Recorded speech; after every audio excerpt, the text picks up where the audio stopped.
Sir ನಾವೀಗ ಸದ್ಯಕ್ಕೆ ಏನು ರಿಯಾಕ್ಟ್ ಮಾಡಕ್ ಹೋಗ್ಬಾರ್ದು. ಆಗ ಅವ್ರಿಗೆ ಅನ್ಸುತ್ತೆ ಮೋಸ್ಟ್ಲಿ ಈ ಕೇಸಿಂದ ಇವ್ರು ಕೈ ಬಿಟ್ಟಿರ್ತಾರೆ ಅಂತ. ಆಗ ಅವ್ರ ದಂಧೆಗಳನ್ನ ನಿಧಾನವಾಗಿ ಶುರು ಮಾಡ್ತಾರೆ. ಆದ್ರೆ ನಮಗ್ ಸಿಕ್ಕಿರೋ ಅಷ್ಟು ವ್ಯಕ್ತಿಗಳ ಫೋನ್ನ ನಾವು ಟ್ರ್ಯಾಪ್ ಮಾಡ್ತಾನೆ ಇರ್ಬೇಕು. ಇದ್ರ ಜೊತೆಗೆ ಇವ್ರಿಗೆ ಲೋಕಲ್ ಲೆವೆಲ್ ಅಲ್ಲಿ ಯಾರ್ಯಾರಿಂದ ಸಪೋರ್ಟ್ ಸಿಗ್ತಿದೆ ಅಂತ ಕಂಡುಹಿಡಿಬೇಕು. ಅದನ್ ಕಂಡುಹಿಡಿಬೇಕು ಅಂದ್ರೆ ವಿಕ್ರಾಂತ್ ಅವ್ರು ಹೇಳ್ದಾಗೆ ಮಾರ್ಕೆಟ್ ಅಲ್ಲಿ ಟೀ ಅಂಗಡಿಲಿ ಮಾರುವೇಷ ಹಾಕೊಂಡ್ ಸುತ್ತಾಡ್ಬೇಕು. ಮಾರುವೇಷ ಅಂತಂದ್ರೆ ಯಾವ ತರ? ಸರ್ ಯಾವ ಥರ ಆದ್ರೂ ಪರವಾಗಿಲ್ಲ ಸರ್. ಈಗ ನಮ್ಮ ಮೇನ್ ಸಸ್ಪೆಕ್ಟ್ ಬಂದು ಭೀಮಾಂಬಿಕಾ.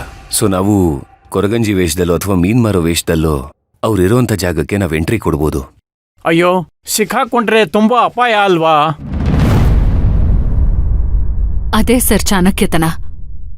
ಸಿಕ್ಕಾಕೊಳ್ದೆ ಇರೋ ತರ ನಾವು ಪ್ಲಾನ್ ಮಾಡ್ಬೇಕು.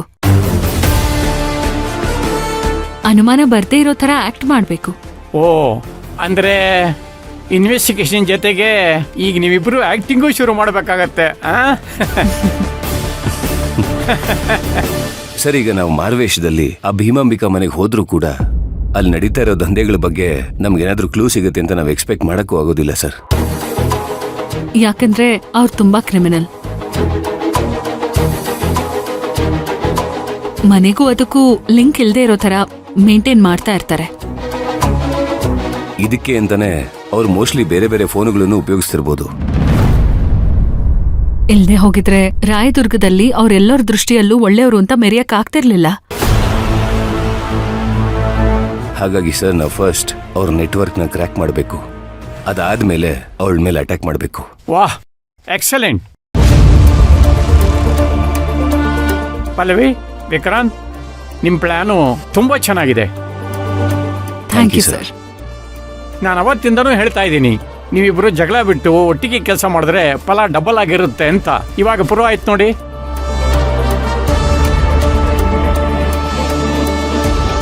ಆ ಭೀಮಾಂಬಿಕಾ ಎಷ್ಟೇ ಬುದ್ಧಿವಂತಿ ಆಗಿರ್ಬೋದು, ನಿಮ್ಮಿಬ್ರು ತಲೆ ಒಂದಾದ್ರೆ ಆ ಹೆಂಗಸನ್ನ ಮಟ್ಟ ಹಾಕ್ಬೋದು. ಅವ್ರ ಗ್ಯಾಂಗ್ ಅನ್ನ ಈಸಿಯಾಗಿ ಮಟ್ಟ ಹಾಕ್ಬೋದು. ಆದ್ರೆ ನೀವಿಬ್ರು ಕಿತ್ತಾಡದೆ ಇದೇ ತರ ಮುಂದುವರಿರಿ.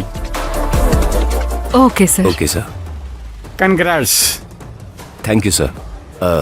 ನಮ್ಮ ಪ್ಲಾನ್ ನೆಕ್ಸ್ಟ್ ಫೇಸ್ನ ಏನು ಮಾಡಬೇಕು ಅಂತ ಡಿಸ್ಕಸ್ ಮಾಡ್ಕೊಂಡು ಬರ್ತೀವಿ. ಓಕೆ. Thank you sir.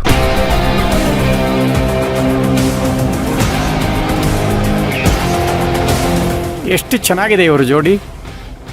ಇವರಿಬ್ಬರು ಮದುವೆ ಆದ್ರೆ ಎಷ್ಟು ಚೆನ್ನಾಗಿರುತ್ತಲ್ವಾ?